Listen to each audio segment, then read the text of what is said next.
बिस्मिल्लाहिर्रहमानिर्रहीम। आज मैं बात करूँगा MA1 के ऊपर। ऑलरेडी मैं 6 वीडियोस बना चुका हूँ, जिसमें FA1 की 3 वीडियोस हैं, आप देख सकते हैं। FA2 की 3 वीडियोस हैं, आप देख सकते हैं। आज मैं MA1 की 3 वीडियोस बनाने जा रहा हूँ। तो 3 वीडियोस में सबसे पहली वीडियो क्या है, MA1 के जो मोस्ट इम्पोर्टेंट टॉपिक्स हैं। जैसे मैंने एक सीरीज़ शुरू की हुई है कि हर सब्जेक्ट के इंपॉर्टेंट टॉपिक्स बता रहा हूँ। पहले मैं इंपॉर्टेंट चैप्टर बताता था, अब इसको मैंने मज़ीद स्पेसिफाई करके इसको इंपॉर्टेंट टॉपिक्स में लेकर आया हूँ। इंपॉर्टेंट चैप्टर सारी बात थोड़ा सा डिटेल से काम हो जाता था। इंपॉर्टेंट टॉपिक्स हर स्टूडेंट को पता अच्छा ये इंपॉर्टेंट है, तो इस लिहाज से आप इन चीज़ों को एवेल्यूएट करें। इंपॉर्टेंट टॉपिक्स ऑफ MA1 आप लिख सकते हैं आप। नंबर 1, कॉस्ट क्लासिफिकेशन का टॉपिक। टाइप्स ऑफ कॉस्ट क्या होती है, उसकी क्लासिफिकेशन क्या होती है, ज़ाहिर बात है, जिसमें विद ग्राफ्स आपको कुछ चीज़ें बताई जाती हैं, ठीक है ना। तो टाइप्स ऑफ कॉस्ट, ज़ाहिर बात है, फिक्स्ड कॉस्ट, वेरिएबल कॉस्ट, सारी स्टेप फिक्स्ड कॉस्ट, सारी कॉस्ट जितनी भी किस्म की है, ये टॉपिक को आपको कवर करना है विद ग्राफ्स।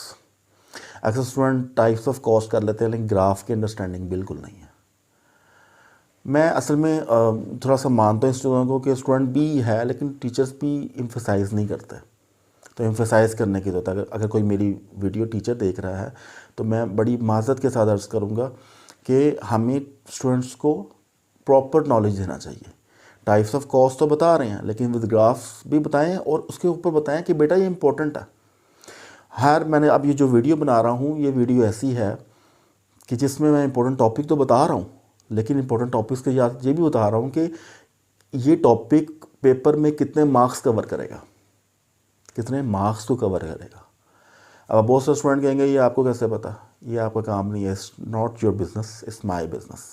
कि मैं कैसे सर्च करता हूँ, मेरे कौन से सोर्सेज हैं, मुझे कहाँ से पता चलता है, ये छोड़े। आपका काम है कि आप आम खाएं, पेड़ ना गिने, और मेरा काम ये है कि मैं आपको अच्छी तरीके से नॉलेज दूँ, ठीक है। अब यहाँ पे ये है कि कॉस्ट क्लासिफिकेशन आपको पता होना चाहिए विद ग्राफ्स। सेकंड टॉपिक आपको पता होना चाहिए टाइप्स ऑफ कोड्स। ये शुरू के टॉपिक्स में ही हैं।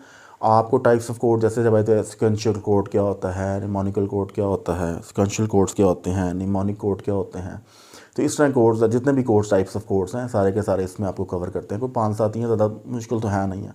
तो टाइप ऑफ कोड्स का जो टॉपिक है, ये भी आपको प्रॉपर तरीके से इसका नॉलेज होना चाहिए। कॉस्ट सेंटर्स, ये जो रिस्पॉन्सिबिलिटी काउंटिंग जिसको बोलते हैं, जिसके अंदर कॉस्ट सेंटर्स आते हैं, रेवेन्यू सेंटर्स आते हैं, इन्वेस्टमेंट सेंटर्स आते हैं, प्रॉफिट सेंटर्स आते हैं। अब मुझे बताएं ईमानदारी के साथ, ये जो मैं बता रहा हूँ टॉपिक्स, ये कितने की मुश्किल है। तो कॉस्ट सेंटर्स, रेवेन्यू सेंटर्स और investment centres and profit centres हैं। ये आपको पेपर में, अच्छा मैं एक चीज़ सॉरी भूल गया हूँ, कॉस्ट क्लासिफिकेशन कितने मार्क्स का आएगा, अब थोड़ा ये बता दो, मैं भूल गया था माज़रत के साथ। कॉस्ट क्लासिफिकेशन आपको वाला टॉपिक आपको 8 नंबर पेपर में देगा। टाइप्स ऑफ कोड्स वाला टॉपिक आपको वो भी 8 नंबर पेपर में देगा, ठीक है। उसके अलावा कॉस्ट सेंटर्स, जिसको रिस्पॉन्सिबिलिटी काउंटिंग बोलते हैं, ये पूरा टॉपिक उसमें आता है। Cost centres, responsibility, cost centres, profit centres, investment centre, जितने भी सेंटर्स वाली बात है, ये भी आपको पेपर में 6 मार्क्स देगी। अब ये 6 मार्क्स आपको देगी, और ये जो बच्चे पेपर करके आते हैं वो बताते हैं कि सर आपने वाकई जितने मार्क्स बताए थे उससे ज़्यादा ही आए हैं, कम नहीं आए। तो ये मिनिमम मार्क्स हैं जो कि मैं बताता हूँ कि इन टॉपिक में से ये चीज़ें आएंगी। तो बराए करम अपने प्रॉपर तरीके से एवेल्यूएशंस करें, तो 6 मार्क्स आपको इन सेंटर्स में से मिलेंगे। उसके अलावा चौथे नंबर पे FIFO, LIFO और EFCO, ये टॉपिक आपको 8 नंबर पेपर में देगा। 8 नंबर कम से कम, एटलीस्ट 8 नंबर आपको पेपर में इन टॉपिक्स की वजह से लाजमी मिलने वाले हैं। तो इसलिए इसको हल्का ना लो। और जो मेरी वीडियोस देखे समझ रहे हैं जी सर ऐसी हवा में बात कर रहे हैं, हवा में नहीं कर रहे, आप इसके मुताबिक तैयारी करो जो मैं बता रहा हूँ। आप पेपर में देखोगे कि आप वाकई कहोगे कि सर आप जो बात कर रहे थे वो अल्हम्दुलिल्लाह हुई है। तो इस लिहाज से आप देखो, FIFO, LIFO एंड जो EFCO का टॉपिक है, जैसे मैंने पहले बताया, ये आपको 8 नंबर देगा। उसके बाद processing cost, process costing for equivalent units, process costing for equivalent units का जो टॉपिक है, ये आपको 6 नंबर देगा। इसके अलावा परफॉर्मेंस मैनेजमेंट या परफॉर्मेंस इंडिकेटर्स, जिसमें सारी बात है एफिशिएंसी रेशियो आता है, कैपेसिटी रेशियो वगैरह आती हैं, इसको पूरा नाम है कैपेसिटी यूटिलाइजेशन रेशियो, ये आपको कम से कम भी जो है वो आपको 8 नंबर पेपर में देगी। 8 नंबर थोड़ी बात है। इसके अलावा जो सबसे इम्पोर्टेंट है, MA1 के अंदर स्प्रेडशीट। मैं अपनी पहली वीडियोस में कह चुका हूँ, स्प्रेडशीट को खुदारा थ्योरेटिकल पॉइंट ऑफ व्यू से ना पढ़ो, उसको प्रैक्टिकल करके देखो। आपको स्प्रेडशीट P सीरीज़ तक काम आनी है, उसकी प्रैक्टिकलिटी सारी बात, उसकी इम्प्लीकेशंस। तो स्प्रेडशीट्स की जो प्रैक्टिकल इम्प्लीकेशन है उसको सीखो। क्यों? क्योंकि 16 नंबर MA1 में आने वाले हैं। 16 नंबर का मतलब कम से कम आपको 8 MCQs वो देगा। 16 नंबर, एक मान रखते हैं यहाँ पे बच्चे 2-2 नंबर से फेल होते हैं।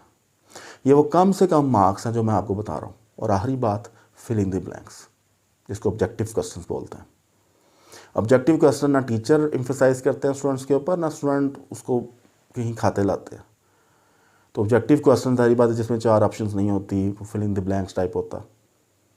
तो ऑब्जेक्टिव क्वेश्चंस आपको जो हैं वो कम से कम आपको इस पेपर में 12 नंबर के आएंगे। अब ये आप जहाँ पे आपके किट्स में MCQ शुरू होते हैं ना, उससे थोड़ा पहले आपको वो एक कुछ 6-7 सफ़ों के फिलिंग द ब्लैंक्स मिलते हैं।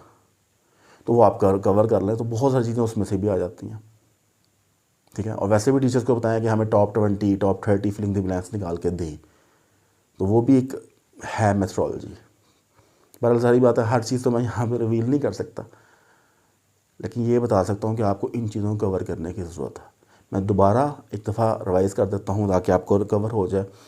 नंबर 1, कॉस्ट क्लासिफिकेशन का टॉपिक आपको 8 नंबर देने वाला।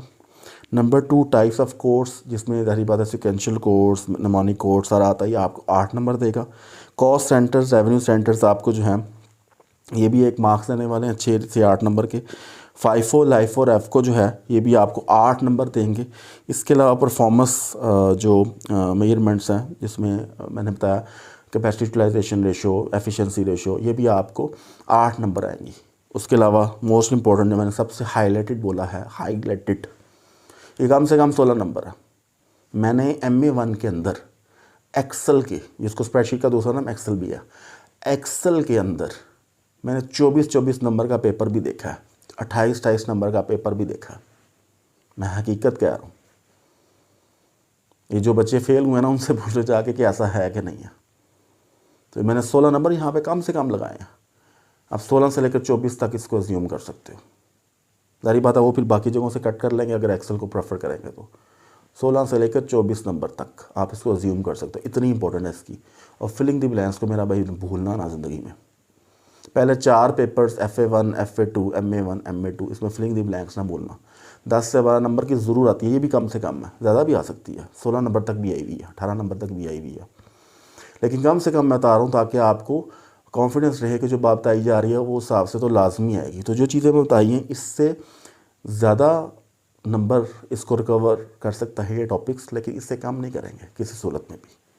और ये आप देखोगे कि मैंने इसको, जैसे मैंने पहले कई वीडियो में बताया कि मैंने इसको पूरा सर्च आउट किया और कितने मैंने इंटरव्यूज़ किए, कितनी मैंने चीज़ों से लोगों से पूछा, टीचर से कंसल्ट किया, अपना माइंड लड़ाया, स्टूडेंट से इंटरव्यूज़ किए, स्टूडेंट से डायरेक्टली इनडायरेक्टली हर तरह से परसेप्शन लिया, एग्जामिनेशंस पॉइंट ऑफ व्यू से तमाम चीज़ों को देखा, हर चीज़ को कैलकुलेट करके फिर मैंने इसको देखा कि मुझे बताना चाहिए स्टूडेंट्स को कि ये जो इम्पोर्टेंट टॉपिक्स हैं वो तो हैं ही हैं, लेकिन ये कितने कितने मार्क्स के आएंगे ये भी बताना लाजमी है। तो इसलिए इस टॉपिक में इस वीडियो मैंने इसको कवर किया।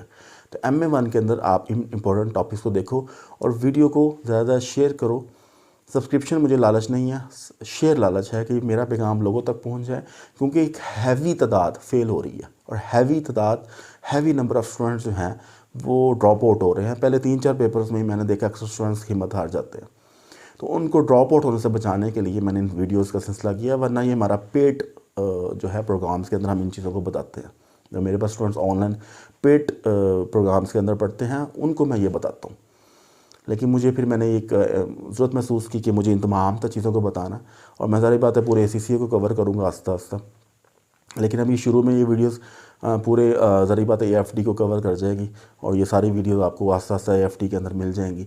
F3 तक, शुरू में F4 तक, बल्कि मैं इसको इसी हफ्ते के अंदर कवर करूँगा और सारी वीडियोस इस हफ्ते के अंदर इंशाल्लाह ताला रिकवर होकर आपको मिल जाएंगी। फिर आस्ता आस्ता सारी बात है, एक टाइम लगता है किसी चीज़ को देखने में, समझने में, क्योंकि आपको मैंने पता है कि मैंने हवा में बात नहीं करनी होती, मैंने पूरा सर्च करके ऑथेंटिक सोर्सेज से बात करके जो भी बदल है वो सारा का सारा कुछ करके फिर मैंने इन चीज़ों को डिज़ाइन करना होता। तो इसलिए आप इस वीडियो को शेयर करो ताकि लोगों तक ये पैगाम पहुँचे और फेलियर ताकि काम हो।